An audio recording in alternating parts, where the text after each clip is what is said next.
Assalamualaikum bapak-bapak dan ibu-ibu karyawan sekalian. Untuk paham dengan apa yang kalian lihat di thumbnail, kita harus mundur sedikit ke tahun 2014. Waktu itu dunia dikejutkan dengan kemunculan sebuah kelompok radikal yang dengan cepat menguasai wilayah luas di Irak dan Suriah. Kota terbesar kedua di Irak, Mosul, jatuh pada 10 Juni 2014 setelah pertahanan militer resmi kolaps. Ribuan tentara mundur, ninggalin persenjataan canggih pasokan barat yang kemudian direbut kelompok ini. Mereka adalah ISIS. Walaupun kelompok ini udah ada sejak tahun 2004, tapi ketika jatuhnya Mosul bikin ISIS ini jadi naik daun. Kelompok ini manfaatin ketegangan sektarian, ketidakpuasan politik pasca perang Irak tahun 2003, dan kekosongan kekuasaan di perbatasan Irak-Suriah yang melemah akibat perang saudara di Suriah. Dengan cepat, mereka memproklamirkan sebuah wilayah sepihak di atas tanah dua negara dan memaksa jutaan orang hidup di bawah aturan mereka yang sangat ekstrim. Di masa-masa ini, mesin propaganda mereka bekerja sangat rapi dan bisa dibilang mengejutkan dunia internasional karena standar produksi video serem yang tinggi. Mereka bikin divisi media khusus yang diisi oleh kru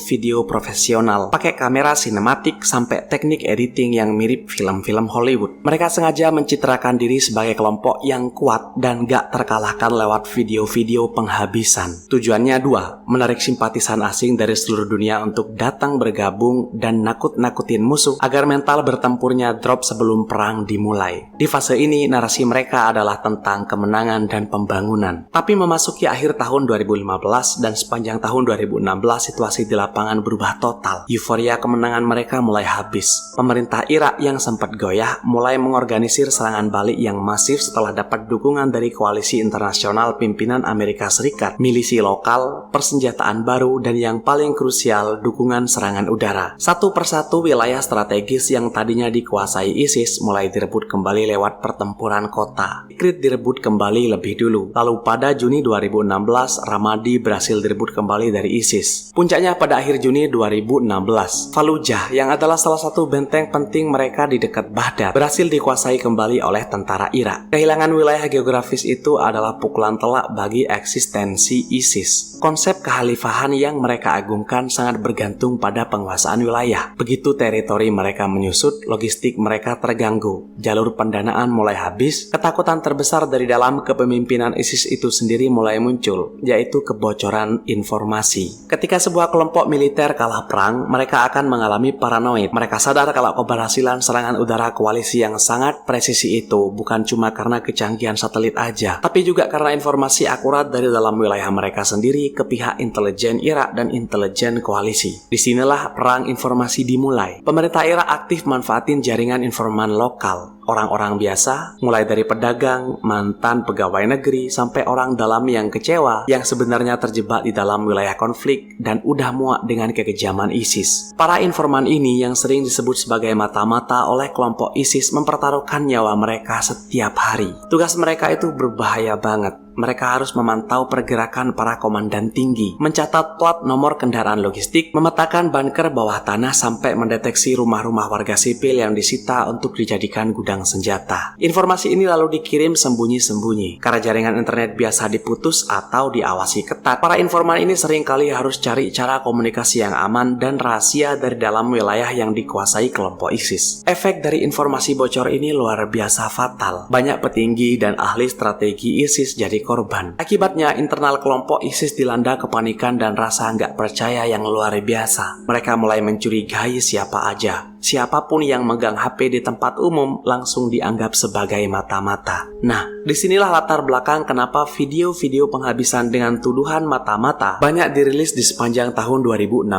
termasuk video berdurasi pendek yang memperlihatkan penghabisan 2 tahanan dengan shotgun. Ketika kekuatan militer ISIS melemah, mesin propaganda mereka nggak lagi berfungsi sebagai alat rekrutmen, tapi bergeser fungsi total jadi alat kontrol sosial lewat teror psikologis. Video-video pendek brutal sengaja diproduksi dan disebarin ke publik dengan beberapa tujuan strategis. Pertama, shock terapi. Video ini sengaja disebarin di platform digital dan juga ditampilkan di ruang publik yang mereka kontrol. Pesannya itu jelas, untuk nakut-nakutin warga lokal atau anggota mereka sendiri agar nggak ada satupun orang yang berani atau bahkan berpikir untuk bekerja sama dengan pemerintah Irak. Mereka pengen menciptakan kesan kalau mata-mata pasti akan tertangkap dan berakhir tragis. Kedua, menutupi kelemahan di medan perang. Secara psikologis, dengan merilis video penghabisan di mana mereka bertindak sebagai algojonya, mereka pengen nunjukin ke dunia luar kalau meskipun wilayah mereka udah direbut, mereka masih mengklaim punya otoritas penuh atas sisa wilayah yang mereka duduki. Ini adalah cara mereka menolak terlihat kalah. Ketiga, pengalihan isu media.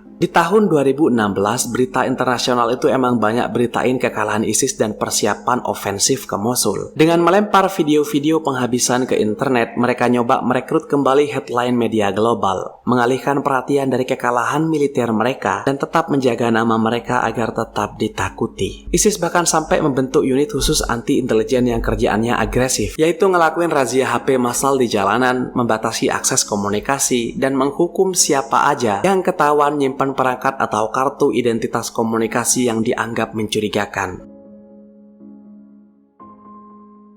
Video dibuka dengan seorang pria pakaian taktis bertopeng berdiri sambil mengokang shotgun. Durasi video itu 44 detik aja. Setelah itu, video memperlihatkan dua pria pakaian orange duduk di depannya saling membelakangi. Lalu satu tembakan diarahkan ke bagian kelapa korban pertama yang langsung bikin dia itu ambruk. Pria baju orange kedua menoleh ke kanan dan kiri untuk memastikan situasi. Pria dengan topeng mengokang shotgunnya lagi, lalu langsung menembak pria kedua di bagian kelapa yang bikin dia langsung ambruk juga. Lalu video berpindah dan memperlihatkan keadaan korban yang udah habis dengan cairan merah. Videonya menyorot ke sekeliling korban dan videonya pun berakhir.